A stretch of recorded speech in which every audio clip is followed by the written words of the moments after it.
Have you ever been in a situation where it's like you're making 30K or less, and it's like you're trying to pay all of your bills, and after you pay it, you really don't have any money left over, and you're telling yourself, man, if I just made 20 more thousand dollars more, I could pay all my bills and be fine. But then it's like you're in school and you graduate and get a new job, or you come into some money, or let's just say somebody win the lottery.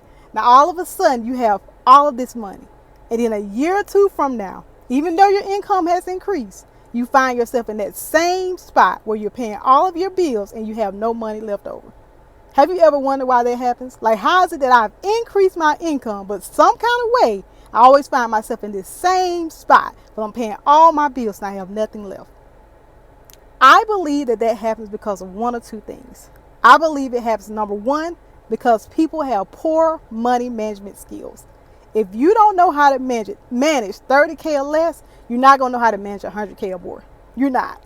You have to develop better money management skills. You have to. You have to. And the best way to do that is to create a budget. You have to. You have to. Now, another reason why I think people experience this is because of lifestyle creep. And you're probably going, well, Francesca, what does that mean? Lifestyle creep means that as your income increases, so does your spending.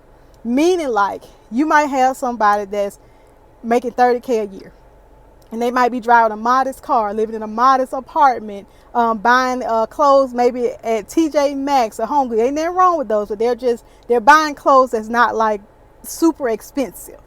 But then once they graduate from school and get their over six-figure job, or they come into some money or whatever, and then it's like slowly that lifestyle creep started to happen, where it's like, I'm going to trade my car and I'm going to get a BMW. I'm going to move out this apartment. I'm going to buy a big house. You know, like I'm going to go buy Louis Vuitton, Gucci, and all this other stuff. And then next thing you know, here we are a year or two from now, you them accumulated all of this stuff, all these bills, and then now you're going, well, dog, I made all this money and I'm still broke after I pay my bills. And it's because that lifestyle creep happened without you really noticing. You're just slowly accumulating stuff without even noticing it. Now, I can't personally tell anybody what to do with their money. At the end of the day, you're a grown woman, grown man, you're going to decide what to do with your money. So I can't tell you what to do. All I'm asking is that you consider maybe doing this before you make new purchases. That's all I'm saying. Just maybe consider this.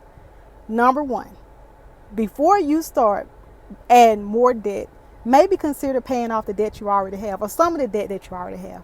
So that way you're not adding more debt onto what you already have, because that may become overwhelming after a while. So maybe consider paying off some of your debt. Number two, maybe consider opening up a Roth or a 401k. Something that I do as my income has increased, I've slowly started to increase the percentage that I invest within my Roth and my 401k. So that way, I already feel comfortable with the income that I'm living off of. So instead of getting used to live off of more money, I just rather invest that money. So that's something that I've been trying to do.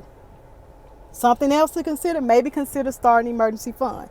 That way in life, if you experience something that feels like a setback, whether it might be you need maintenance on your car or whatever, just might need something fixed on your house, consider developing an emergency fund so that if something like that comes up, you don't feel like you're experiencing a setback. You don't feel like you have to not pay this bill to take care of this over here, you know?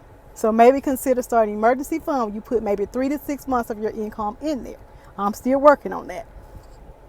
Something else to consider, maybe consider opening up a brokerage account.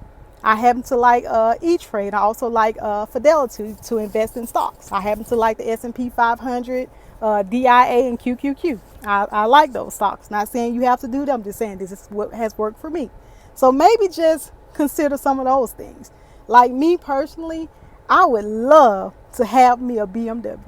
I would love to have a BMW. But right now, I'm just not in a position to be able to add that kind of car note to the bills that I already have.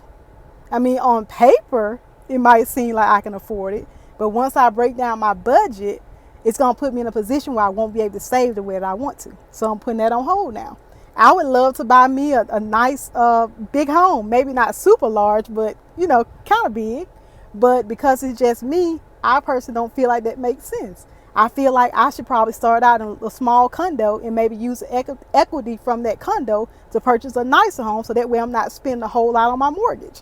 So these are just some little steps that I plan to take to make sure that I don't put myself in a position to slowly experience lifestyle creep. These are just some things that I have done. And I mean, it's slowly working for me, so I hope it works for you. But just once you get that big girl, big boy job or whatever, coming to some money, just be mindful of how you move, because that lifestyle creep, it can get you. It can get you, and you don't realize it till you got too much stuff. So just be mindful.